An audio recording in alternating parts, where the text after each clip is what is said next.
நண்பர்களுக்கும் நன்றி. காரணம், இந்த டைட்டிலே ரொம்ப சினிமாவுக்கு இப்போ ஏற்ற டைட்டிலாக இருக்கு. ஏன்னா தில் ராஜா. இப்போ ஒவ்வொரு தயாரிப்பாளர்களுக்கும் தில்லு வேணும். காரணம், ரிலீஸ் பண்ணுறதுல ஒரு பெரிய தில்லாக இருக்கு. ஒவ்வொரு படங்களும் வெளியே வர்றதுக்கு மாபெரும் போராட்டங்கள் இருக்கு. அந்த போராட்டத்தில் தில்ராஜா ஒரு அருமையான டைட்டில். அன்பு தம்பி சத்யா எப்பவுமே தில்லான ஆளு. ஆளை பார்க்கறதுக்கு தான் உங்களுக்கு பாலிவுட் ஆர்டிஸ்ட் சொல்லிங்க சுத்த தமிழ். இந்த படத்துல ஒரு மாபெரும் வெற்றி அவருக்கு காத்துட்டு இருக்கு. அதுக்கு முழுக்க முழுக்க வெங்கடேஷ் சார் தான் சேரும். ரொம்ப கடுமையாக உழைச்சி அந்த படத்தை வெற்றிகரமாக முடிச்சு கொடுத்துருக்காரு. அவ்வளோ பெரிய வெற்றிகள்லாம் கொடுத்துட்டு வந்த வெங்கடேஷ் சார் அந்த படத்தை சத்யாவை ஒரு பெரிய மாற்றத்தை உருவாக்கியிருக்கு. இந்த படம் சாங் பார்க்கும்போதே உங்களுக்கு எல்லாருக்குமே தெரியும். ரொம்ப அழகான ஒரு படமாக இந்த படத்தை சத்யாவுக்கு அமைச்சு கொடுத்துருக்காரு. வெங்கடேஷ் சாருக்கு ஒரு பாராட்ட சொல்லணும். காரணம், ஹீரோங்களால் தான் நிறைய படங்கள் வெளியே வர முடியாமல் இருக்கிறது. இப்படிப்பட்ட ஒரு ஹீரோவெல்லாம் உருவாக்க முடியாது தான் தமிழ் சினிமாவுக்கு ஒரு வரமா இருக்குன்னு நினைக்கிறேன். சாங்கு பார்க்கும்போது விஷுவலாக படம் எடுக்கும்போதே அதை பார்த்தேன். ரொம்ப அழகாக வந்துட்டு இருந்து. ஸோ இதில் பார்க்கும்போது ஷெரீன் இப்போ நடிச்சிருக்காப்புல ஒரு பொண்ணு போல இருக்கு. ஏன்னா பழைய ஹீரோயினியாவே தெரியல. இப்போ புது ஒரு ஹீரோயினே அப்படி இருக்குன்னா எல்லாரும் கேட்குறாங்க, ராஜா அண்ணன் பக்கத்தில் யாரு ஹீரோயின் கேட்டாரு. அவ்வளோ அழகு அந்த பொண்ணு அழகா இந்த படத்தில் நடிச்சிருக்காங்க. இந்த 27க்கு எவ்வளவு பெரிய படங்கள் போட்டி போடுறதுன்னு உங்களுக்கு எல்லாருக்கும் தெரியும். ஏன்னா டெய்லியும் 2 பிரஸ் சந்திச்சுட்டே இருக்கீங்க. ஒரு தயாரிப்பாளருக்கான அங்கீகாரம் எங்க கிடைக்கும்னு சொன்னா அந்த வெற்றி படத்தில் தான். இந்த எல்லா படமும் லாஸ்ட் வீக் ரிலீஸ் ஆகியோட படங்களும் வெற்றி படங்கள் தான். அதை மீறி வெளியில இருக்க போஸ்டர் பார்க்கும்போது ஒரு கார்த்திக் படத்துக்கும் தில்ராஜாவுக்கும் தான் போட்டி கணக்கா ஒரு போஸ்டர் பார்க்கும்போது ஒரு லுக் இருந்தது. நேற்று நைட்டு ஒரு போஸ்டர் பார்க்குறேன். 27ன்னு போட்டு அந்த ஒரு யூத் ஜெனரேஷனோட அந்த தில்ராஜா போஸ்டும் இந்த பக்கம் கார்த்திக் சார் படம் போஸ்டும் பார்க்கும்போது இந்த படத்தில் ஒரு இம்ப்ரெஸ் இருக்கு. யூத் இந்த படத்தை பார்க்கணும்னு தோன்ற அளவுக்கு ஒரு இந்த கதையில் இருக்கு. மியூசிக் பார்த்துருப்பீங்க. நிறைய படங்கள் பண்ணிட்டே இருக்காப்ல அன்பு சகோதரர் அமரீஷ் அவர்கள். இந்த படத்துக்கு ரொம்ப ஹார்ட் ஒர்க் பண்ணியிருக்காப்ல. அவர் கம்பெனி நடிக்க ஆரம்பிச்சாருன்னா ரொம்ப இதோட பிஸியா இருக்கலாம்னு தோணுது இந்த படத்தை பார்க்கும்போது.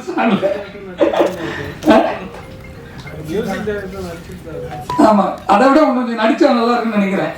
ரொம்ப நல்லா இருக்கு அந்த சாங்ல பார்க்கும்போது. அவருக்கும் என்னுடைய வாழ்த்துக்கள்.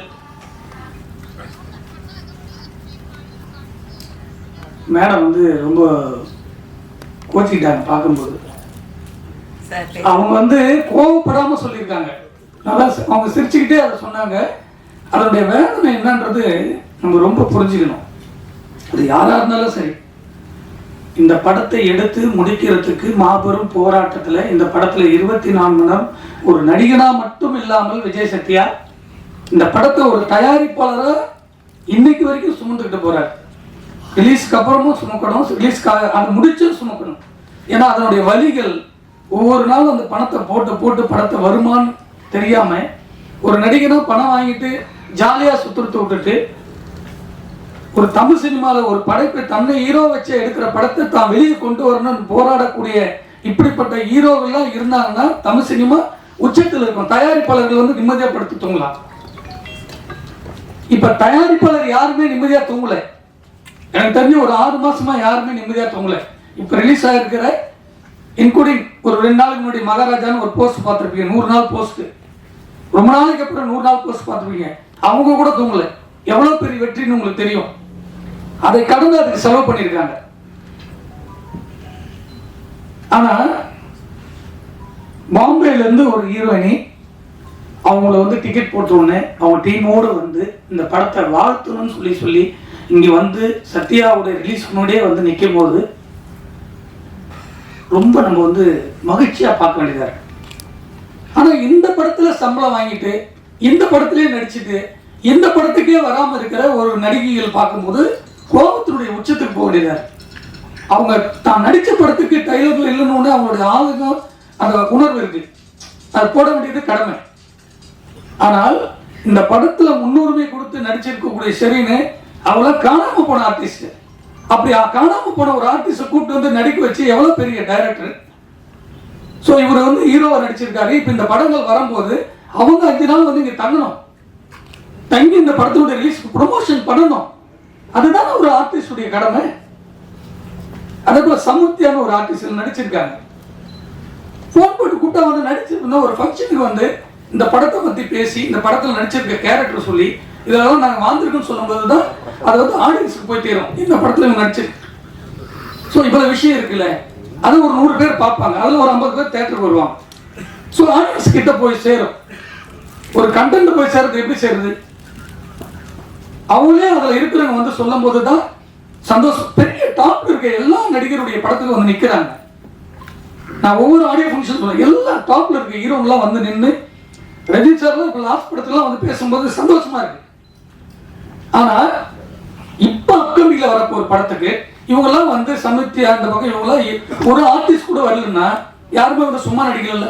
ஒரு தயாரிப்பாளருடைய படத்துக்கு எது வராங்க, பணம் வாங்கிட்டு தான் நடிக்கிறீங்க. பணம் கொடுக்கலன்னா உடனே கம்ப்ளைண்ட் பண்றீங்க நடிகர் சங்கத்துக்கு. பணம் கொடுக்குற வரைக்கும் விட மாட்டேன்றீங்க ஒரு தயாரிப்பாளரை. உங்களுக்கு பணத்தையும் கொடுத்து முடிச்சிடறோம், படத்தையும் உங்களுக்கு கௌரவத்தை கொடுத்து நடிக்க வைக்கிறோம். அந்த படத்துக்கு வந்து ப்ரொமோஷன் கொடுக்கலன்னா யார்கிட்ட கேட்பாங்க தயாரிப்பாளர்? இதுக்கெல்லாம் ஒரே ஒரு முடிவு, தெளிவான முடிவு. இனிமேல் எந்த நடிகரும் சரி நடிகர்களும் சரி ஃபங்க்ஷனுக்கு வராம இருக்கவே முடியாது. அவ்வளவு திடமான முடிவுகள்லாம் சங்கத்துல ஒட்டுமொத்த சினிமாவே சேர்ந்து எடுத்துட்டு இருக்கு. இப்ப நிறைய விஷயங்கள் நடந்துட்டு இருக்கு, யாருக்குமே தெரியாது. திடமான முடிவு, அந்த படத்தில் நடிச்சா வரணும். நம்ம வீட்டு கல்யாணங்க, நம்ம வீட்டு கல்யாணத்துல நம்மளே வந்து நிக்காம வெளியில இருக்க ஆளு வந்து நிப்பாங்க. சொல்லுங்க, பாம்பேல இருந்து வந்து அவங்க வந்து ஒரு ஆர்டிஸ்ட் வந்து நிக்கும் போது சந்தோஷமா இருக்கு. நீங்க வந்து இருந்தீங்கன்னா எங்களுக்கு ஒண்ணு பெரிய ஆறுதலா இருக்கும். இந்த நடிச்சிருக்க 2 ஹீரோயினும் வரலன்னா அப்ப எந்த படத்தை போய் நடிக்க போறீங்க? அப்ப நடிக்காம போயிடலாமே.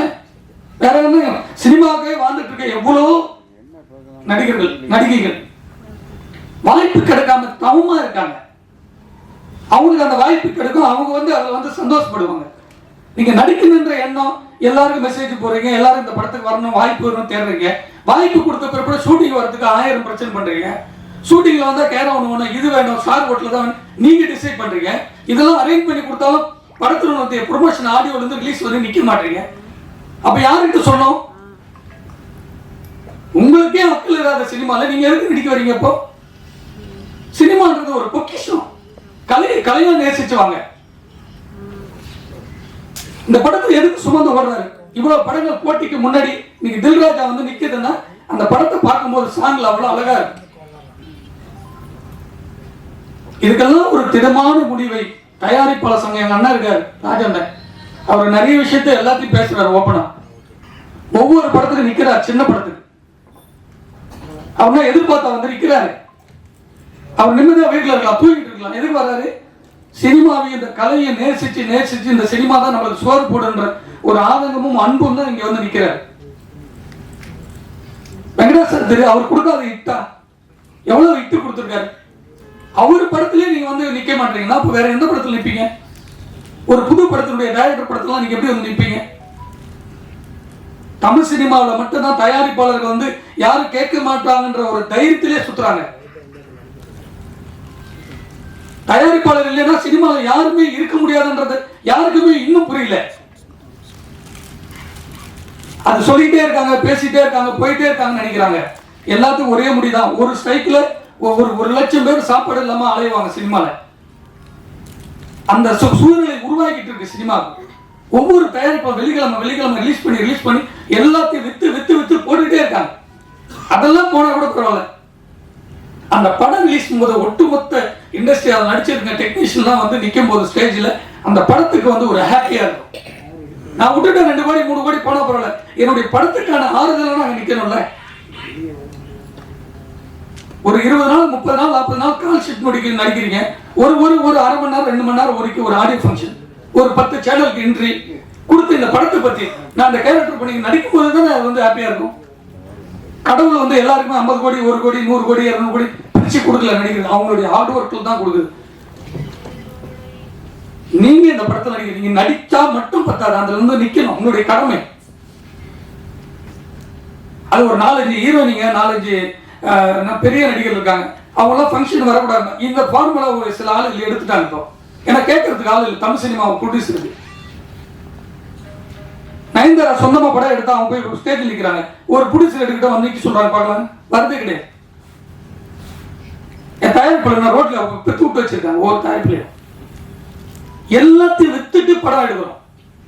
எல்லாத்தையும் வித்துட்டு இந்த படத்துல வராதுன்னு தெரிஞ்சோம் ஒரு படத்தை கொண்டு போய் ஒரு கலைஞனா சினிமாவை கொண்டு போய் வெளியில சேர்க்கும் போது மக்கள் இடத்துல அந்த ஆர்வத்தில் கூட இல்லைன்னா அந்த சினிமா யார் காப்பாத்துறது? இது ஒரு கூட்டு குடும்பம் சினிமா. அந்த கூட்டு குடும்பத்துக்கான கூட்டம் நம்ம இருந்தாதான் பெரிய வெற்றி படங்களை கொடுக்க முடியும். இந்த தில்ராஜா ஒரு அழகான படம், ஒரு மாபெரும் வெற்றி. இந்த படம் வந்து ஆக்ஷன் ஹீரோவா தம்பிக்கு உருவாக்கணும். அதே போல எனக்கு உண்மை ஹாப்பியா இருக்கு. இந்தியிலலாம் வந்து நான் ஒரு 7 வருஷம் ஒர்க் பண்ணேன். ஒரு ஆர்டிஸ்ட் பிளான் பண்ணிட்டாங்கன்னா அந்த ப்ராசஸ் அப்படியே வந்து பக்காவா இருக்கும். ஷூட்டிங் டைம்னா ஷெட்யூல் போட்டாங்க, ஸ்பாட்ல இருப்பாங்க. 4 மணி நேரம்னா வேற எதை பத்தியும் போய் யோசிக்க மாட்டாங்க, அது ஸ்கிரிப்ட்ல தான் இருப்பாங்க. நான் சொல்றது அமிதாப் பச்சன் உட்பட. அவர் வந்து உட்காந்துட்டாருன்னா ஸ்டேஜில் வேற எதுவுமே பண்ண மாட்டார், ஸ்கிரிப்ட் மட்டும் தான் யோசிப்பார். பெரிய டாப்ல இருக்கு ஆர்டிஸ்ட், ஹீரோயின் கூட உட்பட. இங்க மட்டும்தான் இப்ப சினிமால வரும்போதே கேரவன்ல கிளீனா இருக்கான்னு கேட்கறது, ஸ்டார் ஹோட்டல் ரூம் இருக்கா. நம்ம எதுக்கு வரோம்? பீச்சில் போய் நான் தண்ணியில் குளிக்க போறேன், அப்ப எதுக்கு அங்க கேரவன்? அந்த கதைக்கு என்ன தேவை அதோடு ஒன்றி வீட்டுக்கு போனா நம்ம நிம்மதியா இருக்க போறோம். குளிச்சுட்டு எல்லாருமே தண்ணி தான் தலைமையில ஊத்த போறோம்.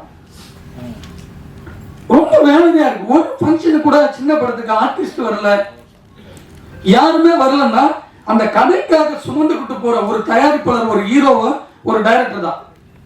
ஹீரோ வரவே இல்லை சின்ன ப்ராஜெக்ட்லாம். சத்யாவே வந்து அந்த ஃபீல் பண்ணி தன்னை உருவாக்கணும்னு வந்து நிற்கும் போது வேதனையா இருக்கு. அவர் பின்னாடி வந்து ஹீரோயின் வந்து நிக்கணும் கூட. அவங்க படம் தானே இது. இந்த படம் வெளியே வந்து அவங்களுக்கு 10 ப்ரொடியூசர் தெரியாது. ஏன்னா அவங்களுக்கு டார்ச்சர் பண்ண தெரியாது. அந்த ப்ரொடியூசருக்கு 10 பேர் அட்வான்ஸ் கொடுத்துட்டு போவாங்க, 5 லட்சம் 10 லட்சம். இந்த சினிமா தானே உருவாக்குது. இந்த சினிமாவை காப்பாற்ற வேண்டியது எங்க அண்ணன் இருக்காரு. ஒரு நல்ல முடிவு எடுத்து ஒட்டுமொத்த சினிமா வந்து வலுவான ஒரு திட்டத்தோடு போயிட்டு இருக்கு. இது ஒரு மாபெரும் வெற்றி படைய அமைய வேண்டும் என்று உங்கள் அனைவரையும் நன்றியோடு வாழ்த்துகிறேன். நன்றி, வணக்கம். ஆஸ் யூஷுவல் எப்பவுமே உங்களை பார்க்கும்போது ஒரு புத்துணர்வு, ஒரு எனர்ஜி வரும். அந்த எனர்ஜி வந்து இன்னைக்கு ரொம்ப ஸ்ட்ராங்காக இருக்கு. Thank you for that.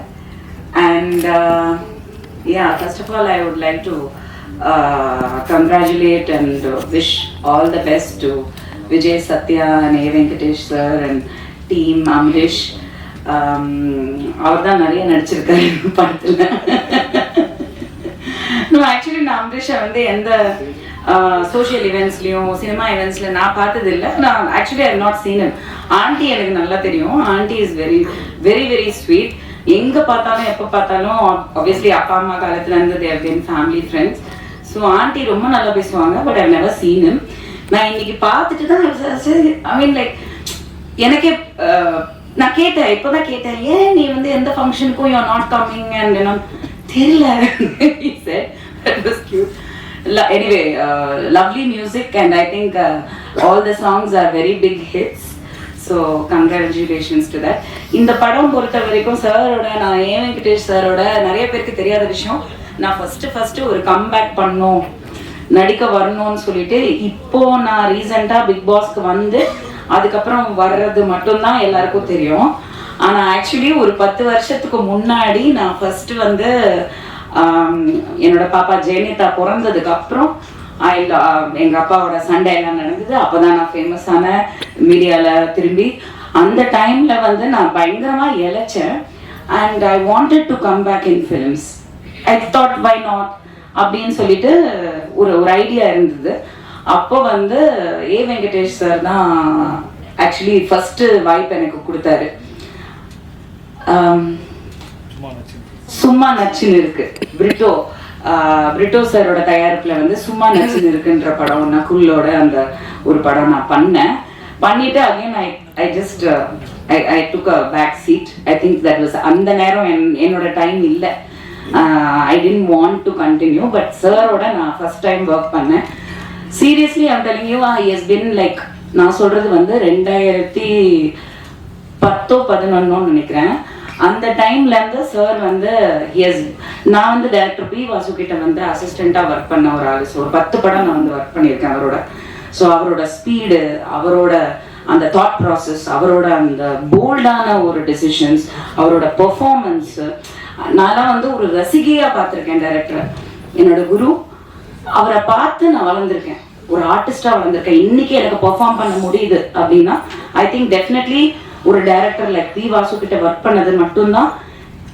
நான் 4 படம் பண்ணேன், அந்த படத்தோட நான் அவ்வளோதான், I got married and settle down. But அந்த 4 படத்தை விட நான் ஒரு அசிஸ்டன்ட் டைரக்டரா ஒர்க் பண்ணது தான் இன்னைக்கும் எனக்கு சினிமாக்கு, ப்ரொடக்ஷனுக்கு, எல்லாத்துக்குமே ஹெல்ப் ஆகுது.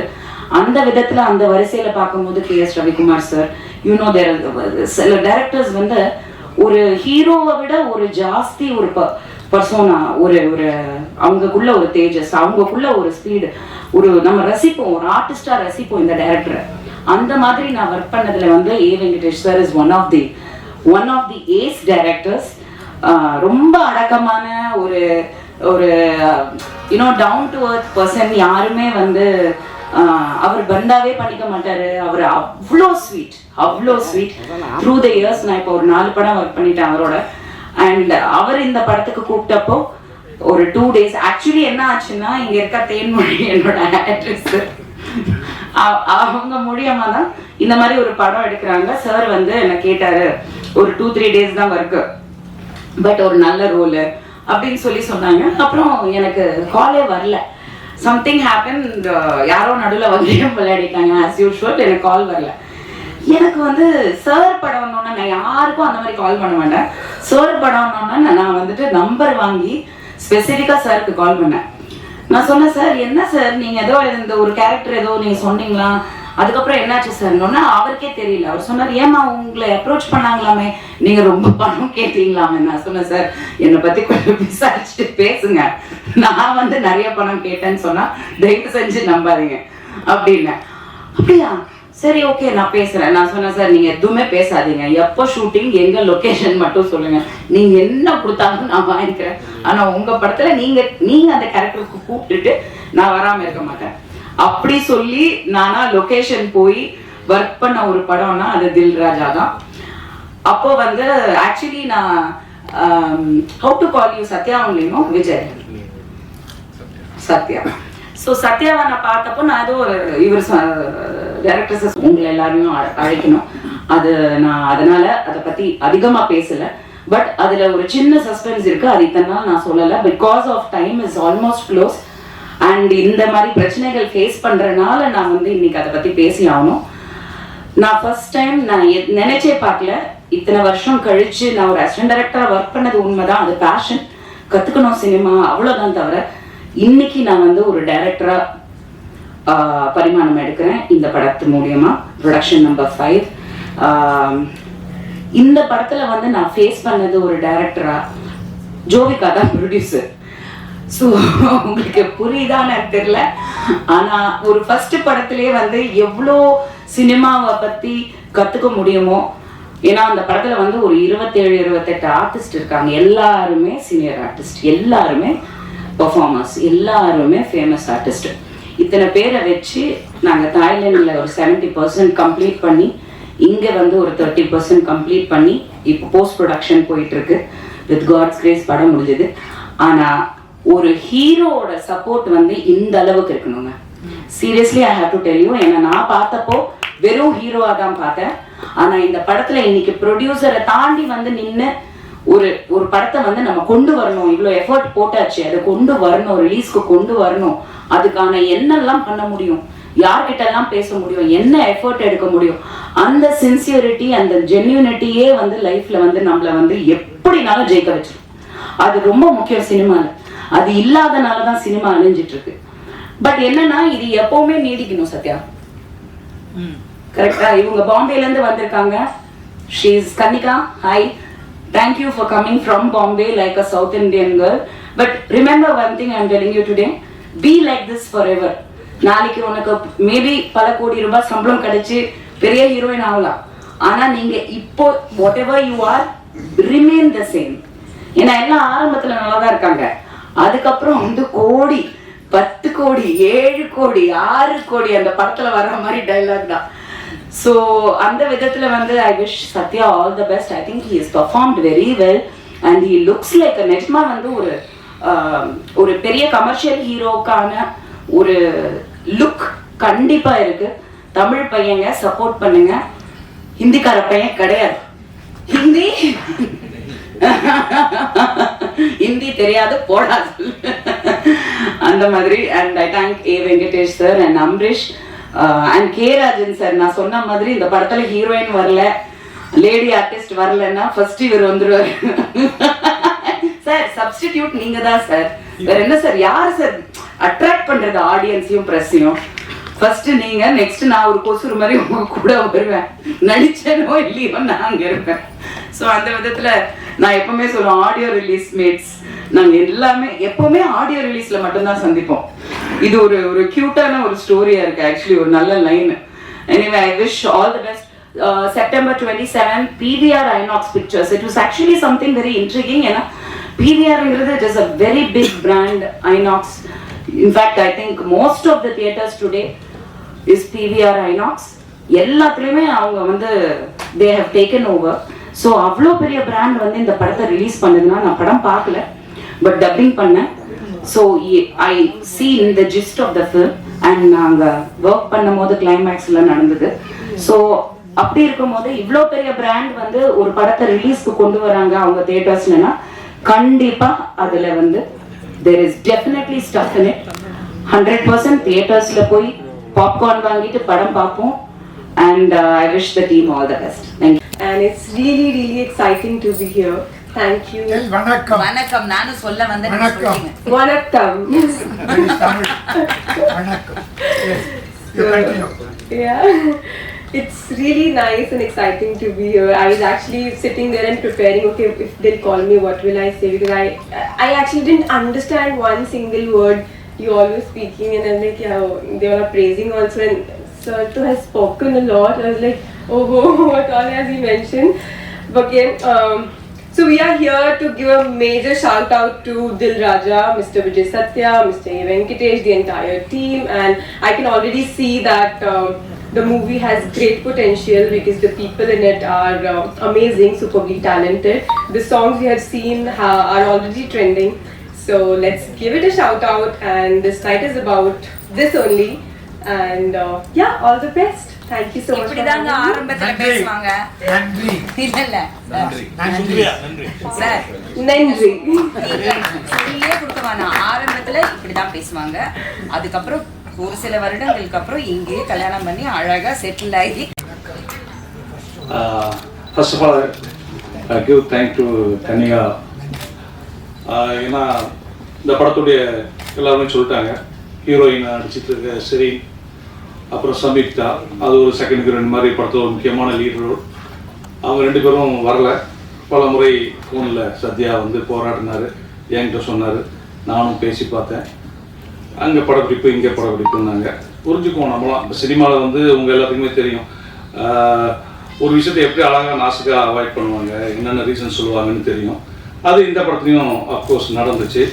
என்ன கூட சத்யாவும் வனிதாவும் சேர்ந்துட்டு இந்த மாதிரி நீங்கள் படம் பண்ண ஹீரோக்களை கூப்பிடுங்க, நீங்கள் படம் பண்ண ஹீரோக்களை கூப்பிடுங்கன்னாங்க. நான் சொன்னேன், இல்லை எனக்கு தெரியும் அவங்களாம் வரமாட்டாங்க, கூப்பிடுறது வேஸ்ட்டு அப்படின்னு நான் சொன்னேன். இல்லை கூப்பிடுங்க, நீங்கள் இவ்வளோ படங்கள் இவ்வளோ ஹீரோக்களை வச்சு பண்ணியிருக்கீங்க பண்ணுங்க அப்படின்றப்போ எனக்கு மைண்டில் ஒன்று தோணுச்சு. நான் ஒரு ஹீரோவை இதே மாதிரி இப்போ சத்யா இப்படி ஒரு அப்கமிங் ஹீரோவாக இருக்காரு. சொல்ல மாட்டேன், சத்யா வந்து இது ஃபஸ்ட்டு படம் கிடையாது. அவர் இதுக்கு முன்னாடி ஒரு 4-5 படங்கள்லாம் பண்ணியிருக்காரு. குறிப்பாக சொல்ல போனால் நெல், மகாராஜன், இப்போ வந்த மகாராஜா இல்லை, அப்போ வந்த மகாராஜன் போன்ற படங்கள்லாம் பண்ணியிருக்காரு. அப்படி அப்கமிங்கில் இருக்கிற ஹீரோவாக இருக்கிறாரு. நாம ஒரு இப்படி தானே ஒரு அப்கமிங் ஹீரோக்கு படங்கள் 2 படங்கள் பண்ணி அவர் வந்து சினிமாவில் அவருக்கு ஒரு ஒரு கம்பேக் மாதிரி கொடுத்தோம் அப்படின்ற மாதிரி. எனக்கு தெரியும், நான் சொல்ல மாட்டேன், சும்மாருங்க. அப்படின்லாம் நாங்கள் வந்து கூப்பிட்டோம், யாரும் வரலன்னு வச்சுக்கோங்க. ஓகே, இப்போ வந்துட்டு என்னன்னா இந்த படம் வந்து என்னன்னா, நான் வந்து எனக்கு வந்து சத்யா ஃபோன் பண்ணார் ஒரு நாள், சார் உங்களை மீட் பண்ணணும் அப்படின்னாரு. நான் போனேன். போனோடனே எனக்கு வந்து ஒரு கதையை சொன்னார். இந்த கதையை அப்படியே அவர் ஃபுல்லாக சொல்லி முடிச்சுட்டு கதை எப்படி சார் இருக்குன்னு கேட்டார். நான் உண்மையிலேயே அவர் கதை சொல்லி ஒப்பீனியன் கேட்க கூப்பிட்றாருன்னு நினச்சேன். ஏன்னா நிறைய என்னுடைய சினிமா நண்பர்கள் வந்து கூப்பிட்டு கதை சொல்லி ஒப்பீனியன் கேட்பாங்க. எனக்கு என்ன கதையை பற்றி என்ன தோணுதோ அதை இமீடியட்டாக நான் வந்து ரிஃப்ளெக்ட் பண்ணிட்டு வந்துடுவேன். எனக்கு இந்த இடம் இப்படி தோணுது, இது நல்லா இருக்கு, நல்லா இல்லை சுமாராக இருக்கு, இது இப்படி பண்ணால் பெட்டராக இருக்கும், என்னுடைய சஜஷன் கொடுத்து வந்துடுவேன். அப்படி தான் அவர் கூப்பிட்றாருன்னு நினச்சி நான் வந்து கதையை ஃபுல்லாக கேட்டு முடிச்சுட்டு நல்லா இருக்குங்க, சூப்பராக இருக்குது, எங்கெங்கே கொஞ்சம் கொஞ்சம் கமர்ஷியல் இன்கிரீடியன்ஸ் உள்ள போட்டாச்சுன்னா கரெக்ட் பக்காவாக வரும் அப்படின்னு. சார் இந்த கதையை நீங்கள் தான் டைரக்ட் பண்ணோம் அப்படின்னாரு. எனக்கு ரொம்ப ஷாக்கிங்காக இருந்துச்சு. ஏன்னா நான் வந்து அந்த கதையை கேட்குறப்போ ஒரு ஆடியன்ஸாக தான் கேட்டிருக்கேன், அது நம்மளே டைரக்ட். எனக்கு அந்த இந்த இவர் சொன்ன அந்த கதை வந்து எனக்கு ஒரு புது களம். எனக்கு கமர்ஷியலாக அந்த கதையில் இருந்தால் கூட 2 கேரக்டர் தான் ஃபர்ஸ்ட் ஆஃப்ல ட்ராவல் ஆகுது, வேறு கேரக்டர்ஸ் ஃபர்ஸ்ட் ஆஃப்ல கிடையாது. ஃபுல்லாக ஒரு பரபரப்புன்னு ஒரு ஆக்ஷன் 10 நிமிஷத்தில் ஆரம்பித்து அப்புறம் இன்டர்வல் வரைக்கும் அந்த ஆக்ஷன் போகுது. இது டிஃப்ரெண்டாக இருக்க அப்படின்ட்டு நான் அவர்கிட்ட உடனே கேட்டது, இந்த கதைக்கு என்ன இதுக்கு நீங்கள் டேரக்டராக செலக்ட் பண்ணீங்க அப்படின்னு. அவர் சொன்னார், இல்லை சார் இதை வந்து ஒரு பரபரன்னு ஒரு ப்ரெசன்டேஷன் வேணும், அதுக்காக தான் உங்களுக்கு கூப்பிடுறாங்க. ஓ அப்போ தான் நான் நினச்சேன், ஓ நம்ம பரபரன்னு பண்ணுறோம் போல இருக்கு அப்படின்ட்டு சரின்னு சொல்லி ஒத்துக்கிட்டு இந்த படத்தை பண்ண. உண்மையிலே இந்த படம் வந்து ரொம்ப ஒரு குறுகிய கால தயாரிப்பில் முடிக்கப்பட்ட படம். லைன் கதையோட லைன் என்ன அப்படின்ற போது அந்த லாக் லைன் சொல்லுவாங்க. அது வந்து என்னன்னா வாழ்க்கையில் எவ்வளோ பெரிய பிரச்சனை வந்தாலும் நம்ம வந்து சோர்ந்து போகிறது வந்து எந்த விதத்துலையும் யூஸ் இல்லை. அதில் வந்து நம்ம ரொம்ப சாமர்த்தியத்தையும் சாணக்கியத்தனத்தையும் யூஸ் பண்ணி ஜெயிக்கணும். அதுதான் இந்த படத்தில் அந்த ஹீரோ பண்ணுவார். அதற்கு அவர் வந்து ஒரு பெரிய ஹீரோவுடைய மேற்கோள், அதாவது அவர் படங்களில் சொன்ன கொட்டேஷன்லாம் யூஸ் பண்ணுவார். யூஸ் பண்ணி பண்ணுற மாதிரியான ஒரு வித்தியாசமான கதை இது. அவங்க பண்ணி வச்சிருந்தவங்க கேட்டவொன்னே ரொம்ப இம்ப்ரெஸ் ஆச்சு, இந்த கதையை பண்ணலாம் டிசைட் பண்ணி பண்ணும்போது அந்த லாக் லைன் வந்து இப்போ தான் அந்த நம்ம ஹோஸ்ட் சொன்ன மாதிரி அவங்க வந்து ரஜினி சார் இப்போ மேடையில் பேசுகிறப்போ, அட நம்ம கதை லாக் லைன் இதானே அப்படின்னு பார்த்து நமக்கு சந்தோஷமாக இருந்துச்சு. இந்த படத்தில் வந்து ஷெரின் வரலை, ஆனால் படத்தில் அவங்களுக்கு ரொம்ப முக்கியமான ஒரு ரோடு. அப்புறம் யாராவது சம்யுக்தா வரல, அவங்களுக்கும் படத்தில் ஒரு முக்கியமான, நீங்கள் பார்த்துருப்பீங்க ட்ரெய்லரில், ஒரு நல்ல ஒரு இம்பார்ட்டண்டான ரோடு. அஃப்கோர்ஸ் வனிதா சத்தம் போட்டாங்கல்ல, நான் கிளம்புறேன், ட்ரெய்லரில் என் ஷார்ட் இல்லை என்ன அப்படி இப்படின்னு கேட்டாங்க இல்லையா. ஆக்சுவலாக நான் பர்பஸாக வனிதா ஷார்ட் போடலை இந்த படத்தில். ஏன் இந்த ட்ரெய்லரில் வேண்டான்னு வேற யாரும் இல்லை, நான் தான் காரணம். வனிதா மேடம், நான் எதுக்கு வேண்டாம்னு சொன்னேன்னா, இந்த படத்தில் அவங்க பண்ணியிருக்க கேரக்டர் வந்து ரொம்ப ஒரு இந்த கேரக்டர் என்ன பண்ண போகுது அப்படின்னு ஒரு கியூரியாசிட்டி கிளப்பிக்கிட்டே இருக்கும் படத்தில். முக்கியமான இடத்துல அது ஒரு முக்கியமான விஷயத்த போட்ட விட்டுருவாங்க. அதுலேருந்து தான் படம் கிளைமாக்ஸ் டேக் அப் ஆகும். இந்த கேரக்டர் தெரிய வேண்டாம் படத்தில், இவங்க இருக்காங்கன்னே தெரிய வேண்டாம் அப்படின்னு சொன்னோம். இன்ஃபேக்ட் சொல்ல போனால் நான் அந்த ஆடியோ ஃபங்க்ஷனுக்கு ஹீரோயின்ஸ் 2 பேர் வந்திருந்தாங்கன்னா வனிதா கூப்பிட்டுருக்கே மாட்டேன். இந்த படத்தில் அவங்க இல்லைன்ற மாதிரியே வச்சுக்கணும் தான் நினச்சிக்கிட்டு இருந்தேன். பட் அன்ஃபார்ச்சுனேட்லி கூப்பிட வேண்டிய சூழல் வந்துச்சு, ஏன்னா வேறு ஆர்டிஸ்ட் இல்லைன்னு. அப்புறம் வந்து இவர் நெக்ஸ்ட் படம் ஹெர்குலஸ்னு படம் பண்ணுறாரு. அந்த படத்தில் வந்து புக்காக இருக்கிற ஹீரோயின் வந்து கன்னிகாமன், அந்த காலத்தில் ஜீனத்தம்மன் சொல்லுவோம்ல, அதுதான் கன்னிகாமன். அப்போ வந்து அவங்க வந்து ஃபங்க்ஷனுக்கு வந்தது எனக்கு ரொம்ப தேங்க்ஸ், ரொம்ப சந்தோஷம். தேங்க்யூ கனியா. இந்த படத்தை பற்றி இன்னும் நம்ம நிறைய பேசுறதை விட முக்கியமாக அந்த படத்துடைய மியூசிக் பற்றி சொல்லணும். அமரீஷ் கிட்டத்தட்ட எனக்கு அவங்க சண்டையே நடக்கும். நான் எந்திரிச்சுலாம் போயிருக்கேன் அவர் ஸ்டூடியோல இருந்து எழுந்துச்சு. அவர் வந்து இருக்கு ஏங்க பண்ணலாங்க அப்படிம்பாரு. அப்படி நல்ல சாங்ஸ் எனக்கு போட்டு கொடுத்தாரு. ரீரிகார்டிங்கும் ரொம்ப அருமையாக அந்த படத்துக்கு ரீரிகார்டிங் பண்ணியிருந்தாரு. நீங்கள் ட்ரெய்லரில் பார்த்துருப்பீங்க, ஒரு ஃப்ளூட்டில் ஆக்ஷன் ட்ரெய்லருக்கு ஒரு ஃப்ளூட் பிட்டு வருதுங்கிறது வந்து ரொம்ப ஒரு எனக்கு போட்டு காமிச்சு ரொம்ப பிடிச்சிருந்துச்சு அந்த தீம் அவருக்கு. அப்படி ரொம்ப மியூசிக்கு வந்து மெனக்கிட்டு. இன்னும் சொல்ல போனால் அந்த சாங் அவர் ஆடும்போதே நான் சொன்னேன், இந்த சாங் நீங்கள் தாங்க பேசப்படுற ஆளாக இருக்கும். சத்யா வைக்கும்போதே சொன்னேன். ஒரு நல்ல நடிகரும் கூட அவர். ஃபியூச்சரில் டைரக்டர்ஸ் அவர் யூஸ் பண்ணிக்கோங்க. அப்புறம் அவர் திருமலை அவர்கள் சொன்ன மாதிரி இன்றைக்கி சினிமா வந்து எல்லாருக்குமே தெரியும். இன்றைக்கி வாரத்துக்கு எப்படி பார்த்தாலும் 5-6 படம் வருது. நான் கூட நேற்று கூட இவர்கிட்ட கேட்டேன், நம்ம ஹீரோட்ட, சத்யா 20 நிறைய படங்கள்லாம் வருது, நம்ம ஒன்று கொஞ்சம் தள்ளலாமா, ப்ரெஸ் மீட்டெல்லாம் நீங்கள் கேன்சல் பண்ணலாமாலாம் நேற்று நான் கேட்டேன். அவர் வந்து எனக்கு ஒரு SMS அனுப்பியிருந்தார். சார் 300% இந்த படத்துக்கு நான் என்னுடைய எஃபர்ட்டை போட்டேன் சார், 300% என்னுடைய எஃபர்ட் அந்த படத்துக்கு போட்டேன். ஆனால் அந்த படத்தை 27 ரிலீஸ் பண்ணுவோம் சார், ரிசல்ட்டு என்னங்கிறத நம்ம கடவுள் கையில் விட்டுறலாம் அப்படின்னாரு. உண்மையை சொல்லப்போனால் இந்த அப்கமிங்கில் இருக்கிற ஹீரோக்கள் கூட நான் நிறைய படங்கள் பண்ணியிருக்கிறேன். அப்போ அவங்களுக்கு ஒரு ஃபயர் இருக்கும், அந்த ஃபயர் சத்யாட்ட இருக்குது. அந்த வேட்கையும் அதுக்காக அவர் போடுற எஃபர்ட்டு, அவர் பண்ணக்கூடிய ஸ்ட்ரெயின், நைட்லாம் அவர் படுத்து தூங்கும்போது 3 மணி 3:30 மணிக்கு மெசேஜ் போட்டு படுத்துருக்கிறாரு. அவ்வளோ தூரம் அவர் ஸ்ட்ரெயின் பண்ணியிருக்காரு. தயாரிப்பாளர் வந்து அவருடைய நண்பரும் கூட. இப்படி ஒரு நண்பருக்காக படம் எடுத்திருக்காரு. அதை இயக்க எனக்கு ஒரு வாய்ப்பு கிடைச்சிருக்கு. இந்த படம் சத்யாவை தமிழ் சினிமாவில் அப்படியே இந்த ஒரே படத்தை தூக்கிட்டு உச்சத்தில் வைக்க வேண்டாம், ஒரு 2 படம் அவருக்கு புக்கானா போதும். இதை பார்த்துட்டு அதுவே எனக்கு கிடைச்ச வெற்றி. இந்த படத்தில் என் கூட பணியாற்றின கேமராமேன், அப்புறம் music director Amrish, editor Suresh sir, அப்புறம் இந்த படத்தினுடைய அனைத்து டெக்னீஷியன், என்னுடைய உதவியாளர் உட்பட ரொம்ப ஸ்ட்ரெயின் பண்ணாங்க. எல்லாருக்கும் இந்த மேடையில் நான் நன்றியை கூறிக்கொண்டு, இப்போ ஒரு படம் ரிலீஸ் ஆகி ஒரு 3-4 டேஸில் அந்த படத்தினுடைய ரிசல்ட் என்னன்னு தெரிஞ்சிடும், எல்லாருக்குமே தெரிஞ்சிடும். அப்படி இந்த படம் கடவுளுடைய அனுக்கிரகத்தால், தெய்வத்தால் ஆகாத எனினும் முயற்சி தன்மை வருத்த கூலி தரும் அப்படின்னு திருவள்ளுவர் சொல்லியிருக்காரு. கடவுள் கொடுக்காத கூட சத்யா பண்ணிட்டு இருக்க அந்த எஃபர்ட், அந்த முயற்சி, அவர் படக்கூடிய அவமானங்கள், இன்சல்ட்டு, அதெல்லாம் தாண்டி அவர் அந்த படத்தை இன்னைக்கு இந்த மேடை கொண்டு வந்துட்டார் ரிலீஸுக்கு. இந்த ரிலீஸில் இந்த படம் வெற்றின்னு ஒரு பேரும், படம் நல்லா இருக்குப்பா படம் பார்க்கலாம் அப்படின்ற ஒரு பேரும் கிடைச்சி, இந்த படம் சத்யாவுக்கு மீண்டும் ஒரு படம் புக் பண்ணி கொடுத்தா கூட அது எனக்கு கிடைச்ச வெற்றியை நான் சந்தோஷப்பட்டுக்குவேன். இந்த வந்திருக்க பத்திரிகை நண்பர்கள், ஊடகங்கள் எல்லாருமே அவருடைய உழைப்புக்காக அவருக்கு நீங்கள் நிறைய சப்போர்ட் பண்ணுங்க. இந்த படம் எல்லோரையும் நிச்சயமாக திருப்திப்படுத்தும் படம் பார்க்குறவங்கள அப்படின்னு எனக்கு ஒரு இயக்குனராக நம்பிக்கை இருக்கு. மீண்டும் ஒரு நல்ல மேடையில் உங்களை சந்திக்கிறேன். இந்த படத்தை வெற்றி பெற செய்யறதுக்கு நீங்கள் கொண்டு போய் சேர்க்கிற விஷயம்தான் முக்கியம். அதை சேர்ப்பீர்கள். எப்போவுமே எனக்கு அந்த பத்திரிகையாளருடைய அந்த நட்பும் அவருடைய ஆதரவும் இருந்திருக்கு. இந்த படத்தில் நடக்கும். உங்கள் அனைவருக்கும் மீண்டும் நன்றியை கூறி விடைபெறுகிறேன். வணக்கம். மேடையில் இருக்கும் பெரியவர்களுக்கு வணக்கம், அந்த பத்திரிகை நண்பர்களுக்கு வணக்கம். ரொம்ப ரொம்ப ரொம்ப சந்தோஷமாக இருக்குது. ஃபஸ்ட்டு உங்கள் எல்லாரையும் இப்படி பார்க்கும்போது, தனித்தனியாக இல்லை, எல்லாரையும் ஒன்றா சேர்த்து இப்படி பார்க்கும்போது அது ஒரு பெரிய சந்தோஷத்தை தருது. Okay, anyway good evening to one and all.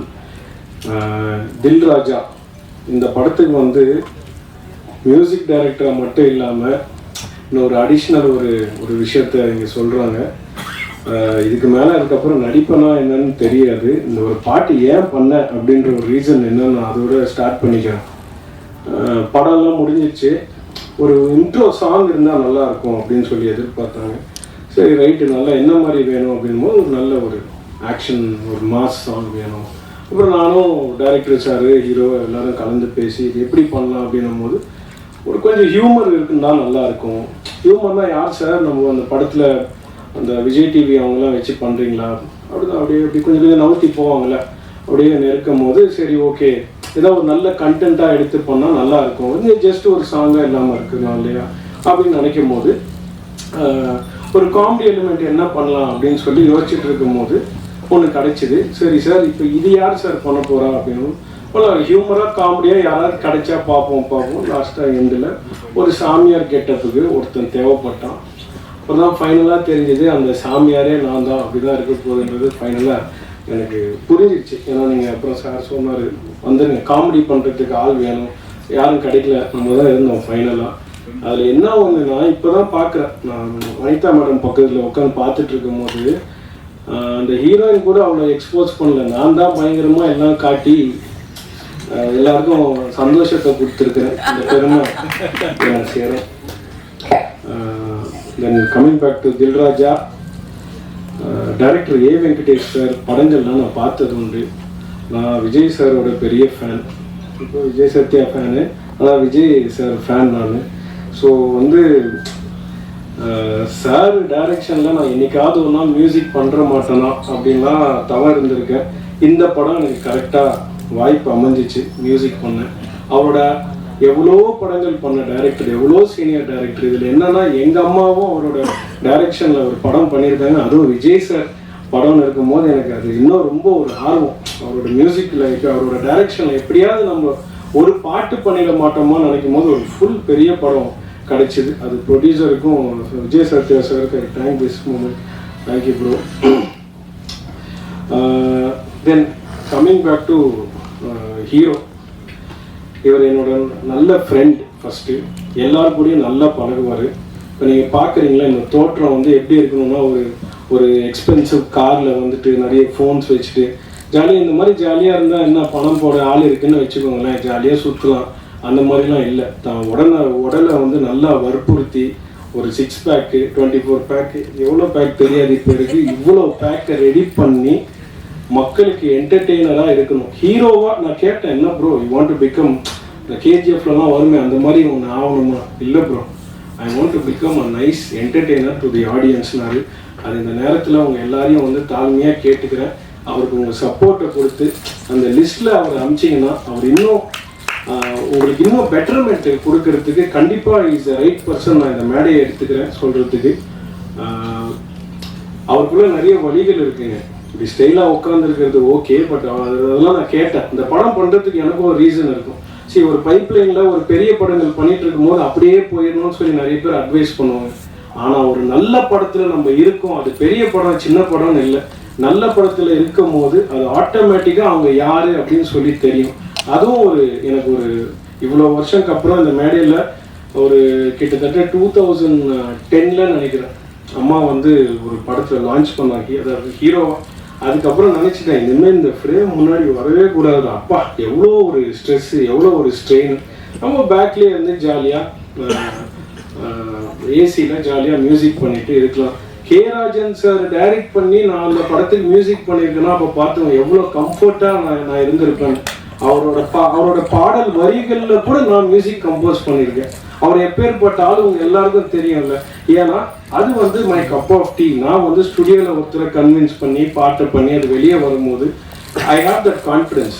But camera முன்னாடி இத்தனை பேர் அங்கே ஷூட்டிங்கில் இருப்பாங்க, நம்ம அதை வந்து உள்வாங்கி அதை வந்து ஒரு என்ன சொல்றது, ஒரு கடவுளாக பார்த்து பண்ணுறாங்கன்னும் போது எல்லாருக்கும் ஒரு ஹேட்ஸ் ஆஃப். அதில் வந்து ஒரு மாற்றமே கிடையாது. இவ்வளோ பெரிய படங்கள் 27th வரும்போது நான் கூட கொஞ்சம் எனக்கு எல்லாருக்கும் இருக்கிற பயம் எனக்கும் இருக்கும். ஏன்னா என் ஃப்ரெண்ட்ஸுக்கெல்லாம் நான் வேறு சோஷியல் மீடியா அவ்வளோ இல்லை. வாட்ஸ்அப் ஸ்டேட்டஸில் வைக்கும்போது இன்னும் 27th இவ்வளோ படங்கள் வருதா, அது மத்தியில் எப்படி இது அப்படின்னு சொல்லும்போது கண்டிப்பாக அவரோட கான்ஃபிடென்ஸ் ஒன்று இருக்குது. நல்ல படம்னு அவர் நம்புறாரு. அந்த நம்பிக்கையை நீங்கள் எல்லாம் நிஜமாக்குவீங்க நான் நம்புகிறேன். ஏன்னா நான் ரீரெக்கார்டிங் பண்ணும்போது நான் பார்த்தேன் படத்தில் ஒரு அவர்ஷனோ ஏன்னா இந்த படத்துக்கு போகிறோம் அப்படின்னு இருக்காரு. ஓகே, ஒரு நல்ல படம் பார்த்தோம், ஆஹா ஓஹோ பிளாக் பஸ்டர் வந்து பாரு இந்த பாடத்தை அப்படிலாம் எதுவுமே சொல்றதுக்கு இல்லை. காமன் மேன் டிஃபிகல்டிஸ் என்ன, ஒரு ஃபேமிலி மேன்ல இருக்கிற டிஃபிகல்டிஸ் என்ன தான் படம். ஸோ அந்த மாதிரி படங்கள் கண்டிப்பாக மக்கள் மத்தியில் போகும்ன்றது எனக்கு மிகப்பெரிய நம்பிக்கை இருக்கு. பெரிய படங்கள் பண்றதோட நடுவில் இந்த மாதிரி ஒரு குட்டி படம் போய் வெற்றி ஆகும்போது இல்லை, ப்ரொமோஷனே தேவைப்படல. மவுத் டாக்கே நேற்று என் ஃப்ரெண்ட்ஸ்லாம் ஒரு படம் இதை பார்த்து அந்த படம் நல்ல இடத்துக்கு போகுன்றதை நம்புறேன். அந்த நம்பிக்கையை உங்களோட எல்லாரையும் ஷேர் பண்ணிக்கிறேன். யாருக்காவது இந்த பாட்டு பிடிக்காம இருந்தா மன்னிச்சுக்கோங்க, வேற வழி இல்லை. வேற சாமிஜி யாரும் அந்த டைம்ல கிடைக்கல, அந்த டைம்ல அது கரெக்டா அமைஞ்சுது, என்னை யூஸ் பண்ணிக்கிட்டாங்க, நானும் அதுக்கு போயிட்டேன். So thank you so much. இதுக்கப்புறம் திரும்பி சாமி ரோட்ஸ்லாம் பண்ண மாட்டேன், அவ்வளோதான். இந்த விஜய் சத்யா ப்ரோக்காக இந்த இது பண்ணேன். Bro, you have way to go and you will 100% succeed in this industry because I know the pains. But this for you to understand what I'm talking to you. Because so far I know you didn't understand anything. So please give your support to him. And next movie, I think you're the heroine. I don't know whether I'm the music director or not. I'll take your number when I'm going down. I'll make sure. That's why I made you to sit there. You did not sit next to me. You wanted to sit next to our hero Vijay Satya. That is his power. புரிஞ்சிச்சா? ஒரு வாட்டி சொல்லுவோம். சரி, அடுத்த படத்தில் நம்ம இருக்குமோ இல்லையோ நம்ம அந்த சைடு உட்காருமோ நம்ம பேசலாம்னு நினச்சேன். அது நேரம் நம்ம ஒக்கப்பட்டு நீங்கள் வேணால் ரீவன் பண்ணி இங்கே வந்து உட்காந்து டிரான்ஸ்லேட் லேட்டர். அது என்னன்னா கரெக்டான ஹீரோயின் கரெக்டாக அவங்களுக்கு என்ன பண்ணணும்னு தெரியுது. அதனால அடுத்த படம் அவங்க கண்டிப்பாக அந்த மேடையிலே எடுத்துக்கிறேன். ஷில் ஷைன் 100%. மாற்றம் கிடையாது. ஸோ ப்ரோ, அடுத்த படத்தை பற்றி நிறைய எனக்கு சொல்லுங்க. ஏன்னா இவர் ப்ரொடக்ஷனில் எப்பவுமே சாப்பாடுக்கு எந்த குறையும் இருக்காது. அதே டைமில் யாருக்காவது எந்த பேமெண்ட்டாக இருந்தாலும் உடனே வந்துடும் இவர் இருந்தாருன்னா. அந்த விஷயத்தையும் சொல்லிடுறேன். ஏன்னா யாரும் கஷ்டத்தில் படம் பண்ணக்கூடாதுன்னு நினைக்கிற ஒரு ஆள். ஸோ அந்த மாதிரி ஆட்களை வளர்த்தீங்கன்னா இன்னும் நிறைய பேர் அவர் கதை வந்து சொல்லுங்க. நல்ல கதைகள் கேட்டுட்டு இருக்காப்புல, நல்ல படம் பண்ணுறாங்க. அடுத்த டைரக்டர் யாருங்க? அடுத்த படம் சாருக்கு புக் ஆகிட்டாரு. இங்கே எங்கே இருக்கீங்க? சார் சொல்லுவார். ஓகே, அவருக்கும் இந்த நேரத்தில் நான் வாழ்த்துக்களை சொல்லிக்கிறேன். சார், இவர் எல்லாமே பண்ணக்கூடிய வாய்ப்பு இவருக்கு கொடுங்க சார். ஏன்னா எதை வேணா பண்ணக்கூடிய விஷயங்கள் அவருக்கு இருக்கு. He'll go take it to the next level. என்ன போட்டியாக இருந்தாலும் போடுறதுக்கு ரெடி. ஏன்னா இவர் மேலே இவருக்கு நம்பிக்கை இருக்கு. நானும் இவரை நம்புறேன், நீங்களும் நம்புறீங்கன்னு நினைக்கிறேன். Thank you so much for this opportunity sir. நம்ம 27th அப்புறம் நிறைய பேச வேண்டியது இருக்கு. உங்க எல்லாரையும் சந்திக்கிறேன். Thank you sir. To say this movie is going to be a good entertainer. And sir, thanks for choosing me sir. என்னோட கனவு வந்து ஒரு கனவு நினைவாயிடுச்சு சார். சார் உங்களை விட்டு வர பயமா இருக்கு சார். நீங்க எவ்வளவு எனக்கு தெரியும். இவ்வளோ அழகாக தமிழ்ல தான் பேசணுன்ற எங்களோட சார் ராஜன் சார் என்ன பாட்டு எழுதியிருந்தார் தெரியுமா? ஊத்து மச்சான் ஊத்து, நீ ஓவரா தான் ஊத்து, ஏத்து மச்சான் ஏத்து, நீ ஏடா கூடமா ஏத்து அப்படின்னு சொல்லி ஒரு தத்துவ பாடலை. ஏன்னா இப்படி எழுதுவாருன்னு சொல்லிட்டு சும்மா வந்துட்டு இல்ல, நீங்கள் நல்லா இருக்க வேண்டும், 4 பேர் மதிக்க வேண்டாம், யார் இதெல்லாம் கேட்கறதுக்கு ரெடியா? நானே தூங்கிடுவேன். எனக்கும் சொன்னார், அப்படியா உனக்கு என்ன மாதிரி வேணும், அவுத்துடு ஏத்துடு இது மாதிரி வேணுமா? இல்லை சார், இந்த மாதிரி யூத்தா கேட்கணும்னு நான் மிரண்டுட்டேன். ஊத்து மச்சான் ஊத்து, நீ ஓவரத்தான் ஊத்துனாரு. நான் மிரட்டேன் சார். அந்த பாட்டு கண்டிப்பா ஒரு நாள் வெளியே வந்து பெரிய தத்துவ பாடலா வரணும்னு எல்லாம் அந்த இறைவனை வேண்டிக்கிறேன். அன்பிற்கும் மரியாதைக்கும் உரிய தில் ராஜா படத்தை வாழ்த்து வந்திருக்கிற நல்ல உள்ளம் கொண்ட ஆரோக்கிய சகோதரர்களே, மேடையிலே அமர்ந்து படத்தை பற்றி விவரங்களை கூறி இந்த படம் வெற்றி பெறும், சத்யா வெற்றி பெறுவார் என உளம் நிறைந்து வாழ்த்திய என் அன்பு சகோதரர்களே, அப்பாவோட சண்டை போட்டு ஃபேமஸான வனிதா விஜயகுமார் அவர்களே, ரொம்ப அநியாயம். சண்டை போட்டு ஃபேமஸ் ஆனேன்னு சொல்லுங்க.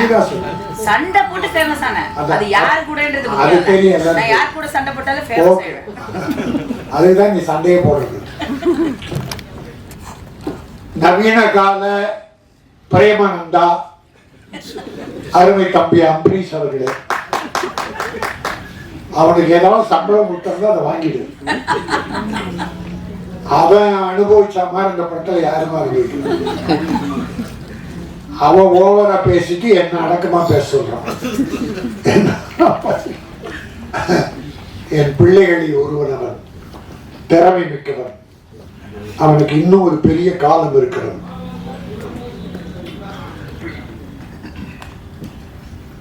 ஹீரோயினி 2 பேரை பத்தி பேசினாங்க.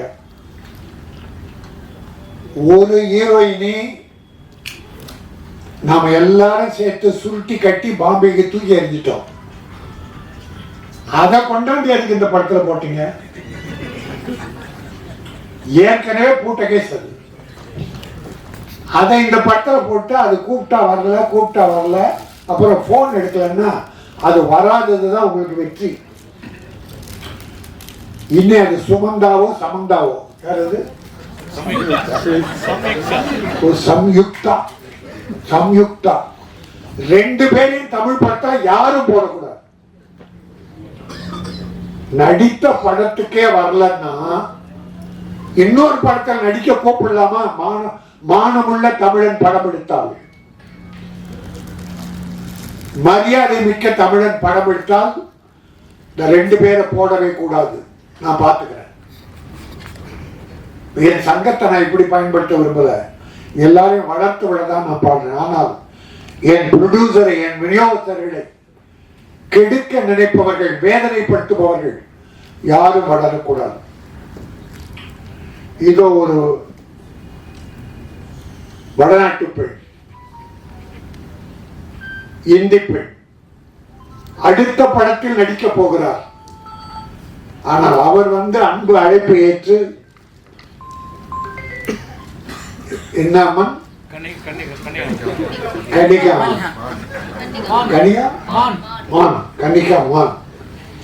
மானை போல மிக அழகிய மகள். You are beautiful. அந்த பொண்ணுக்கு முதல்ல நான் தான் வணக்கம் நன்றி என்று 2 வார்த்தை சொல்லியிருக்கேன். 2மே தமிழனின் உயிர் வார்த்தைகள்.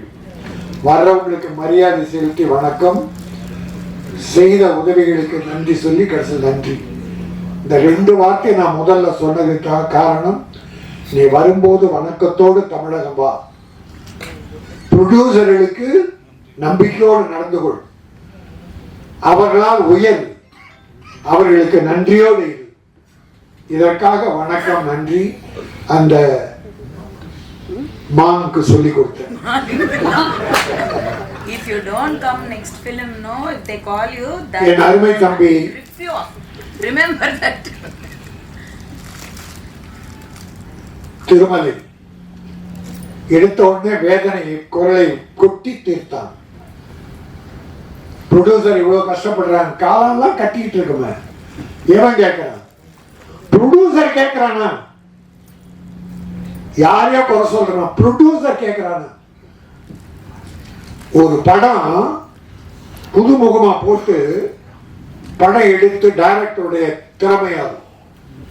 அந்த படம் அதை ரிலீஸ் பண்றதுக்கு 1 வருஷம் 2 வருஷம் காத்திருந்து இருந்த 1-2 நகைகளை வித்து வீடு வித்து எப்படியோ ப்ரொடியூசர் ரிலீஸ் பண்ணிட்டா அந்த படம் டைரக்டர் திறமையாக வெற்றி பெற்று. ஆனால் போற ப்ரொடியூசர் போற ஹீரோ கிட்ட போறான்.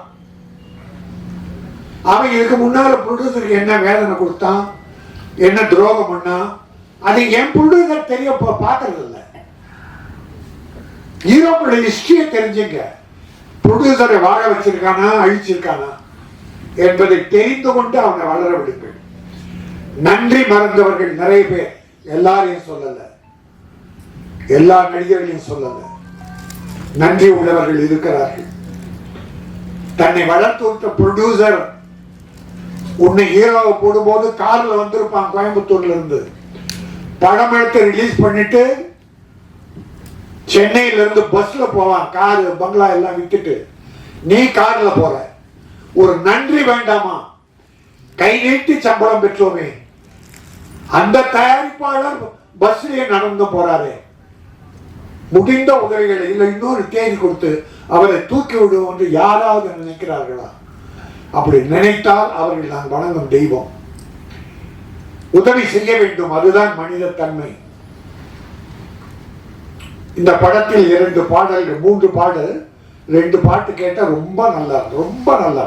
அவன் திறமை எனக்கு தெரியும், அம்பரீஷுடைய திறமை எனக்கு தெரியும். இன்னும் நேரம் இன்னும் வருது, வரும். ட்ரெய்லர், பியூட்டிஃபுல் ட்ரெய்லர், அற்புதமா இருக்கு. வெங்கடேஷ் ஒரு கமர்ஷியல் டைரக்டர், அவர் 32 நாள் இந்த படத்தை முடிச்சிருக்காரு. வாழ்த்துக்கள் வெங்கடேஷ். ப்ரொடியூசர், சின்ன ப்ரொடியூசருக்கெல்லாம் இப்படிப்பட்ட இயக்குனர் வேண்டும். தயாரிப்பாளரின் மன வேதனை புரிந்தவர் இயக்குனர் ஆனால் ப்ரொடியூசரும் வளருவான், இயக்குனர் வளரும். இவங்க 2 பேரும் கஷ்டத்தை உணர்ந்த நடிகனும் வளருவான். ஆகவே இந்த படம் எனக்கு மிகப்பெரிய திருப்தி, மிகப்பெரிய மகிழ்ச்சி. இது வெற்றி பெறும். இது தில்லு ராஜா இல்ல, வெல்லும் ராஜா. இந்த படம் வெல்லும், வெற்றி பெறும். அது மட்டுமல்ல, நம்முடைய சத்யா ஒரு ஆண் அழகன், ஒரு தமிழ் மகன், ஊட்டியிலே பிறந்த குழுகுழு வாசத்தில் பிறந்த ஒரு அருமையான மனம் படைத்தவன். உடற்கட்டுகளை அற்புதமாக வைத்து ஒழுக்க நெறியோடு வாழ்ந்து கொண்டிருக்கிற ஒரு நல்ல மனம். அவனுடைய ஃபேமிலி, அப்பா ராணுவ அதிகாரி. இந்த தேசத்துக்காக தன்னை தியாகம் செய்து கொள்கிற அந்த அர்ப்பணிப்பு தன்மை உள்ள ஒரு அற்புதமான அப்பாவுக்கு பிறந்தவர். நல்ல குடும்பம், அற்புதமான குடும்பம். ஒரு கவர்மெண்ட் ஆபீஸ்னா லஞ்சம் வாங்கியிருப்பாங்க, மிலிட்டரியில் யார் லஞ்சம் வாங்க முடியும்? ஆக லஞ்ச ஊழலற்ற கரைபிடியாத கரங்களுக்கு சொந்தக்காரரான அவருடைய ராணுவ அதிகாரி, ஒரு தந்தை பெற்றவன். இவன் அந்த தியாக உள்ளத்தோடு இந்த படம் வெற்றி பெறும். நீ வளருவாய். உன் பின்னால் பல தயாரிப்பாளர் வருவார்கள். தயாரிப்பாளருக்கு மரியாதை கொடுத்து நடந்து கொள். எல்லாரும் எம்ஜிஆர் போல வரணும், எம்ஜிஆர் போல வரணுங்கிறான். எடுத்த உடனே எம்ஜிஆர் போல சீஃப் மினிஸ்டர் ஆயிடணுன்றான். எம்ஜிஆர் எடுத்த உடனே சீஃப் மினிஸ்டர் ஆனாரா? அவர் வாழ்க்கை வரலாறு என்ன நடிக்கிறாலும் தெரியுமா? அவர் பட்ட கஷ்டம் தெரியுமா? சாப்பாட்டுக்கு வழி இல்லாம சத்யா அம்மா, இதை இவனுடைய பெயரை கொண்டு அவங்க அம்மா சத்யா, அந்த அம்மா 2 பிள்ளைகளை வைத்துக் கொண்டு சாப்பாட்டுக்கு வழி இல்லாம அழுதுகிட்டு இருக்கும் போது பக்கத்து வீட்டில் இருக்கிற ஒரு அம்மா நொய்யை கஞ்சிக்கும் நொய் கொண்டு வந்து கொடுத்து அந்த நொய்யை கஞ்சியா காய்ச்சி 2 குழந்தைகளுக்கு கொடுத்தார். அப்படியெல்லாம் பிள்ளைகள் வளர்த்ததால் தான் எம்ஜிஆர் ஏழைகள் மீது இரக்கம் கொண்டார். நாம் பட்ட பட்டினி யாரும் படக்கூடாது என்றார். அவர் எடுத்தவங்க சீஃப் மினிஸ்டர் விரும்பல. இப்ப பல பேர் பிள்ளைகளை நீ டாக்டரா வரணும், நீ வக்கீலா வரணும், இன்ஜினியரா வரணும், டேய் மனுஷனா வரணும்னு முதல்ல கத்துக் கொடுறா. டாக்டர்லாம் வரட்டும் அப்புறம். அத போல நடிகனை நீ சீஃப் மினிஸ்டர் வரணும்னு நினைக்கிறது எம்ஜிஆரை பார்த்து. அவர் ஆரம்ப காலத்தை பட்ட கஷ்டத்தை யாராவது பட்டிருக்கிறீர்களா? அவர் எத்தனை ப்ரொடியூசரை கைதூக்கி விட்டார் தெரியுமா உங்களுக்கு? எத்தனை ஏழைகளை எத்தனை தாய்மார்களை அள்ளி கொடுத்தார் தெரியுமா? அது தெரிஞ்சுக்காம உடனே வாங்க அரசியலுக்கு வாங்க, நான் இல்லைன்னு சொல்ல, அதில் நான் குறை சொல்லலை, அதை யாரையும் குறை சொல்லல, அந்த உரிமை எல்லாருக்கும் உண்டு. ஆனால் எம்ஜிஆர் பேர் சொல்லிட்டு வராத, நீயாவா? ஏன்னா எம்ஜிஆர்னா அதுல ஒரு 25% நல்லது பண்ணிருக்கணும், ஏழைகளை காப்பாத்திருக்கணும். அவ்வளோ சேர்த்தாரு, அவ்வளோ அள்ளி கொடுத்தாரு. மிஞ்சி இருந்ததை யார்கிட்ட கொடுத்தார்? அந்த ராமாவரம் தோட்டம் காது கேளாரோ வாய் பேசாதவருக்கு, அந்த ஜானகி அம்மாள் காலேஜ் எல்லாரும் ஏழை கொடுத்தார். ஒரு காசு எடுத்துட்டு போற. அதனால அந்த உள்ளத்தில் கொஞ்சம் நான் ஏன் இதை சொல்லுகிறேன் என்றால், சத்யா நீ எதிர்காலம் உனக்கு நன்றாக இருக்கிறது.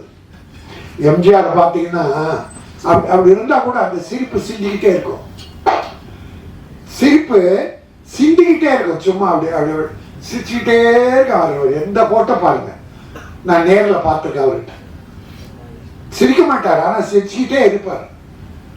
அது எனக்கு ஒரு 25% எனக்கு தெரியுது. சத்யாவுடைய சாடை கொஞ்சம் இருந்தா போதும், அதை வளர்த்துக்கோ. ஒரு 2 நீ சிரிச்சாவே கோபம் வருது. ஒன்றுமில்லை, உனக்கு வாழ்க்கை இருக்கிறது, வெற்றி இருக்கிறது. வெற்றி வந்தால் எம்ஜிஆரை போல வா, இல்லைன்னா வராது போ. ஏழைகளுக்கு உதவி செய். நீ 50 லட்சம் வாங்கினா 20 லட்சம் ஏழை செலவு. ஆனா அந்த 20 லட்சம் திருப்பி உனக்கு வரும். அந்த ஏழை கொடுப்பான், படம் பார்ப்பான்.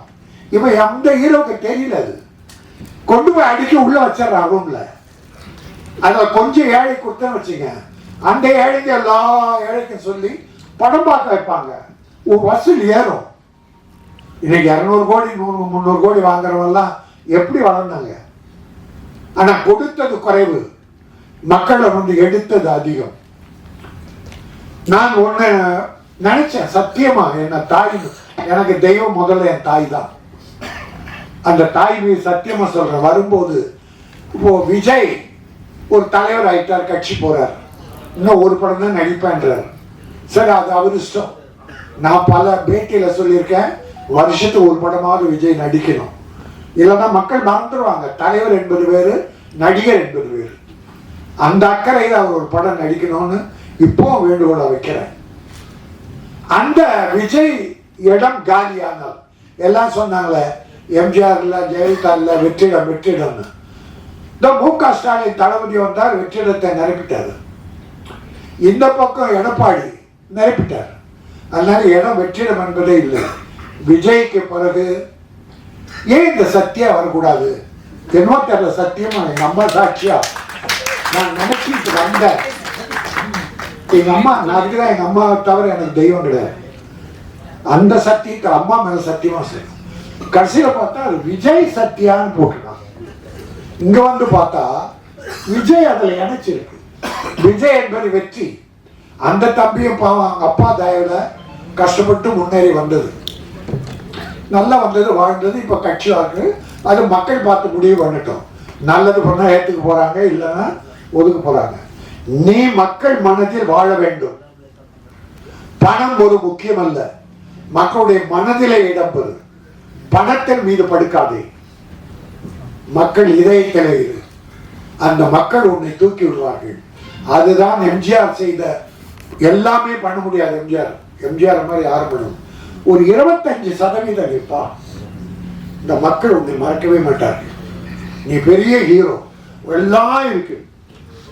உனக்கு பாடி லாங்குவேஜ், அழகு, உடற்கட்டு. எம்ஜிஆர் ஒரு தடவை நான் ஒரு கட்சியில் சேர்ந்தேன். அப்போ என் கூட 4 பாக்ஸருங்க வந்தாங்க, வண்ணாரப்பேட்டை பாக்ஸர்ஸ். நான் ஒரு பாக்ஸரை உயிரின் பண்ணவன் பேர். எம்ஜிஆர் ஐயா இவன் பாக்ஸர் ஐயா அப்படின்னு அப்படியே விட்டு நின்னாரு. நின்று டப்புனா அவன் தோலை தட்டினார்.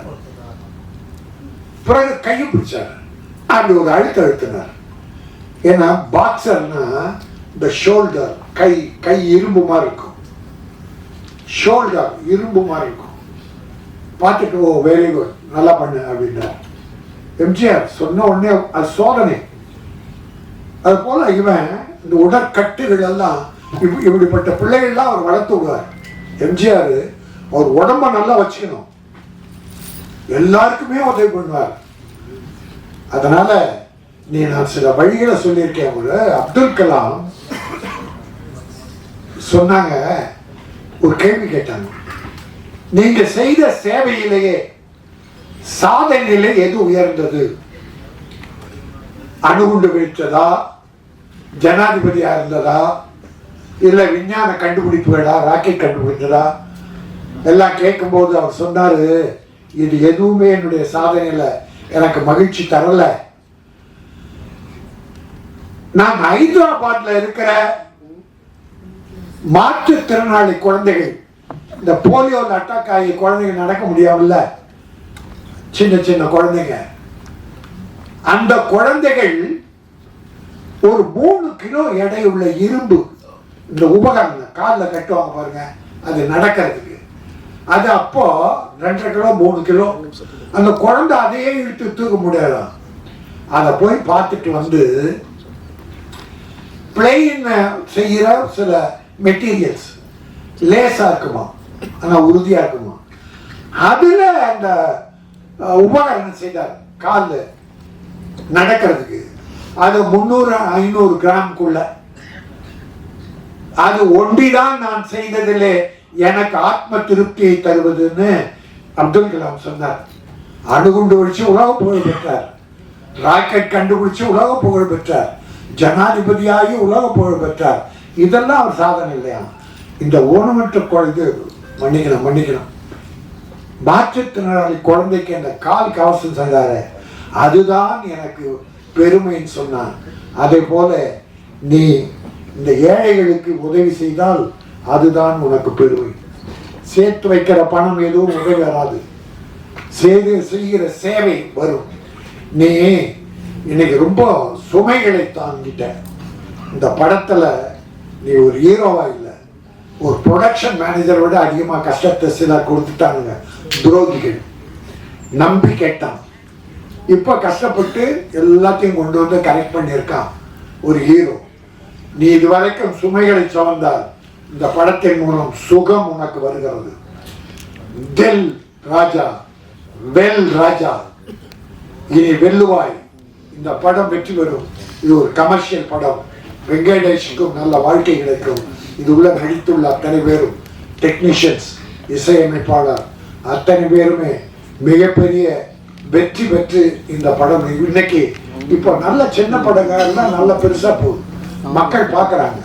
இந்த லப்பர் எங்க பொண்ணு படம் பார்த்துட்டு வந்து அப்பா அந்த படம் பார்க்கணும் பெண்கள் சொல்றாங்க, என்னன்னு தெரியல, அவ்வளவு இயற்கையா இருக்குதான் சின்ன படம்.